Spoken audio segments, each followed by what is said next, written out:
सामान्य ज्ञान के इस वीडियो में आपका स्वागत है। आज का हमारा पहला प्रश्न है, रामकृष्ण मिशन की स्थापना किसने की थी? रामकृष्ण मिशन की स्थापना किसने की थी? तो विवेकानंद जी ने रामकृष्ण मिशन की स्थापना की थी। रामकृष्ण मिशन की स्थापना विवेकानंद जी ने की थी। अगला प्रश्न है, कनिष्क किस वर्ष में राज्य सिंहासन पर आरूढ़ हुए? कनिष्क किस वर्ष में राज्य सिंहासन पर आरूढ़ हुए? तो ये 78 ईस्वी में कनिष्क जो है, यह 78 ईस्वी में राज सिंहासन पर आरूढ़ हुए थे कनिष्क। अगला प्रश्न है, किस मुगल सम्राट को हिंदी गीतों की रचना का श्रेय प्राप्त है? किस मुगल सम्राट को हिंदी गीतों की रचना का श्रेय प्राप्त है? तो यह शाहजहां को प्राप्त है। शाहजहां को हिंदी गीतों की रचना का श्रेय प्राप्त है। शाहजहां को प्राप्त है इसका श्रेय। अगला प्रश्न है, किस क्षेत्र में उत्कृष्टता के लिए शांति स्वरूप भटनागर पुरस्कार दिया जाता है? किस क्षेत्र में उत्कृष्टता के लिए शांति स्वरूप भटनागर पुरस्कार दिया जाता है? तो यह विज्ञान एवं प्रौद्योगिकी को दिया जाता है। विज्ञान एवं प्रौद्योगिकी के क्षेत्र में और उत्कृष्टता के लिए शांति स्वरूप भटनागर पुरस्कार दिया जाता है। अगला प्रश्न है, हिंदी में लिखी गई प्रसिद्ध पुस्तक राग दरबारी किसने लिखी है? हिंदी में लिखी गई प्रसिद्ध पुस्तक राग दरबारी किसने लिखी है? तो यह श्रीलाल शुक्ल ने लिखी है। श्रीलाल शुक्ल ने हिंदी में लिखी गई प्रसिद्ध पुस्तक राग दरबारी को लिखा है। श्रीलाल शुक्ल जी ने इस पुस्तक को लिखा है। अगला प्रश्न है, विलास वस्तुओं में क्रय के लिए बैंकों द्वारा किस प्रकार का ऋण दिया जाता है? विलास वस्तुओं के में क्रय के लिए बैंकों द्वारा किस प्रकार का ऋण दिया जाता है? तो बैंकों द्वारा उपभोग ऋण दिया जाता है। बैंकों द्वारा उपभोग ऋण दिया जाता है। अगला प्रश्न है, सुश्री हेली थोनग स्मिड किस देश की पहली महिला प्रधानमंत्री हैं? तो यह डेनमार्क की पहली महिला प्रधानमंत्री हैं सुश्री हेली थोनग स्मिड। अगला प्रश्न है, पुस्तक last man in the tower के लेखक कौन हैं? पुस्तक last man in the tower के लेखक जो हैं कौन है? तो यह अरविंद अडिगा हैं। अरविंद अडिगा यह पुस्तक the last man the tower के लेखक हैं। अगला प्रश्न है, यूनेस्को यूनेस्को निम्नलिखित में से किस दिन को अंतर्राष्ट्रीय साक्षरता दिवस घोषित किया था? यूनेस्को ने निम्नलिखित में से किस दिन को अंतर्राष्ट्रीय साक्षरता दिवस घोषित किया था? तो यूनेस्को ने 8 सितंबर को अंतर्राष्ट्रीय साक्षरता दिवस घोषित किया था। यूनेस्को ने 8 सितंबर को।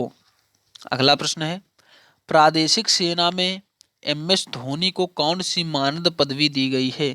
प्रादेशिक सेना में एम.एस. धोनी को कौन सी मानद पदवी दी गई है? तो यह लेफ्टिनेंट कर्नल की पदवी दी गई है। प्रादेशिक सेना में एम.एस. धोनी को लेफ्टिनेंट कर्नल की पदवी दी गई है। अगला प्रश्न है, भारत में खुदरा ऋण का सर्वाधिक प्रतिशत किसका है? भारत में खुदरा ऋण का सर्वाधिक प्रतिशत किसका है? तो यह आवास ऋण का है। भारत में खुदरा ऋण का सर्वाधिक प्रतिशत आवास ऋण का है। अगला प्रश्न है, प्रसिद्ध रशियन क्लासिक पुस्तक द मदर का लेखक कौन है? प्रसिद्ध रशियन क्लासिक पुस्तक द मदर के लेखक कौन है? तो यह मैक्सिम गोर्की हैं। मैक्सिम गोर्की ये प्रसिद्ध रशियन क्लासिक पुस्तक द मदर के लेखक हैं। Maxim Gorky. अगला प्रश्न है, मध्य प्रदेश की राजधानी निम्नलिखित में से कौन सी है? मध्य प्रदेश की राजधानी निम्नलिखित में से कौन सी है? तो यह भोपाल है। भोपाल जो है यह मध्य प्रदेश की राजधानी है। मध्य प्रदेश की राजधानी भोपाल है। अगला प्रश्न है, सूचना की उस सबसे छोटी इकाई को क्या कहते हैं जिसे कंप्यूटर समझ व प्रोसेस कर सकता है? सूचना की इंफॉर्मेशन की उस सबसे छोटी इकाई को क्या कहते हैं जिसे कंप्यूटर समझ व प्रोसेस कर सकता है? तो यह बिट कहते हैं। बिट को यानी सूचना की उस सबसे छोटी इकाई को क्या कहते हैं जिसे कंप्यूटर समझ व प्रोसेस कर सकता है? तो कंप्यूटर जो है बिट को समझ व प्रोसेस कर सकता है। हमारा अगला प्रश्न है, मॉनिटर के डिस्प्ले आकार को कैसे मापा जाता है? मॉनिटर के डिस्प्ले आकार को कैसे मापा जाता है? तो यह डायगोनली से मापा जाता है। डायगोनली से मॉनिटर के डिस्प्ले आकार को मापा जाता है। डायगोनली से। अगला प्रश्न है, प्रिंटर कीबोर्ड और मोडेम जैसी बाहरी डिवाइसें क्या कहलाती हैं?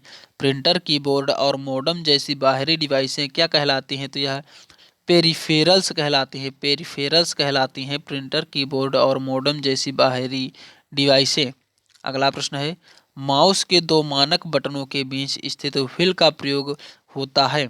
माउस के दो मानक बटनों के बीच स्थित व्हील का प्रयोग होता है। तो यह स्क्रॉल करने के लिए प्रयोग किया जाता है। जो माउस में बीच में एक व्हील होता है, तो उसका जो प्रयोग होता है स्क्रॉल यानी ऊपर नीचे करने के लिए उसका प्रयोग होता है माउस में व्हील का प्रयोग। अगला प्रश्न है, संयुक्त राष्ट्र संघ यूनाइटेड नेशन सेंट्रल की स्थापना कब की गई थी? संयुक्त राष्ट्र संघ की स्थापना कब की गई थी? तो यह 24 अक्टूबर 1945 को संयुक्त राष्ट्र संघ की स्थापना की गई थी। 24 अक्टूबर 1945 को। आई होप दोस्तों यह सभी प्रश्न आपको पसंद आए होंगे एवं यह वीडियो आपको पसंद आया होगा। अगर यह वीडियो आपको पसंद आया है तो लाइक कीजिए। अगर आपने अभी तक हमारे channel GK with Prince YouTube channel को सब्सक्राइब नहीं किया है तो सब्सक्राइब कर लीजिए और बेल आइकन को प्रेस कीजिए, जिससे हमारी वीडियो की सभी नोटिफिकेशंस आपको सबसे पहले मिलते रहें। धन्यवाद दोस्तों, मिलते हैं अगले नेक्स्ट वीडियो में। तब तक के लिए जय हिंद, जय भारत।